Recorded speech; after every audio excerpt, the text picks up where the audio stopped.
We've really tried to embrace the use of new technology and ICT in school because basically it's down to student voice. Over the last few years, that's what the students have said.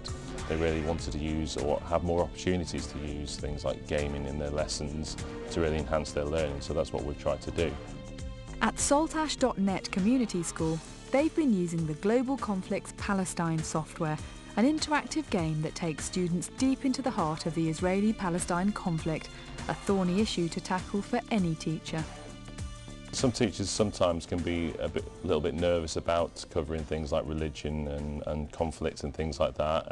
They're quite sensitive areas, so it's really important that a teacher approaches that in the right way and make sure that the students feel safe about exploring these concepts. When we first get the students to play the game, we'd have a small discussion at the start where we talk about the conflict in Palestine, where Palestine is, and a bit about the history, so they get a general overview of what is actually happening. Who knows about Palestine? What do you know about Palestine, Joe? It's in the Middle East, near Israel. And then they get to go on the game itself, which lasts 45 minutes. In the game, basically, you're a journalist and you get to pick a magazine that you work for. Some of them are on the Israeli side and some of them support more of the Palestinians, and you have to go around and sort of interview people and take quotes and put together an article telling about all the violence that's going on.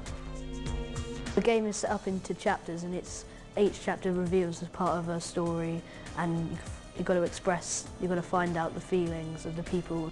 The game is designed to mirror the ones students play at home, with high-quality, up-to-date graphics, something that engages young people. I'm quite surprised that we're getting to play games in class time, especially about war and conflicts and stuff, because it's quite a harsh-hitting subject.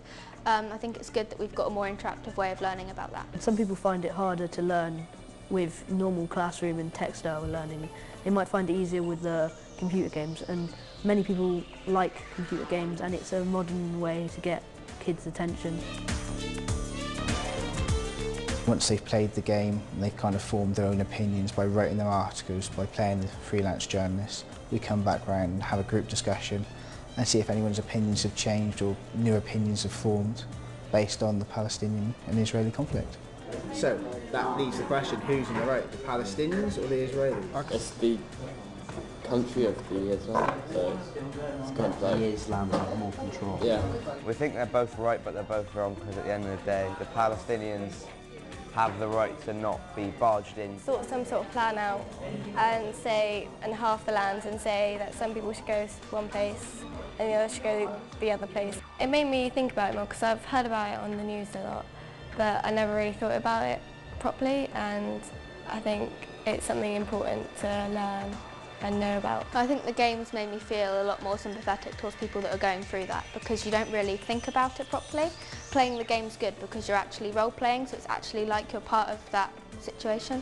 I mean, when the students play the game, they'll play it in an ICT lesson, but it'll also help develop other links to different subjects. You've got RE, which is religion, to blame for this conflict. You've got the history side of things, when did this all start?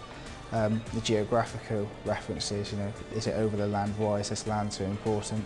The game develops so many cross-curricular links, and it just makes lots of good projects. I think games are a lot better than books, because I know I do as well.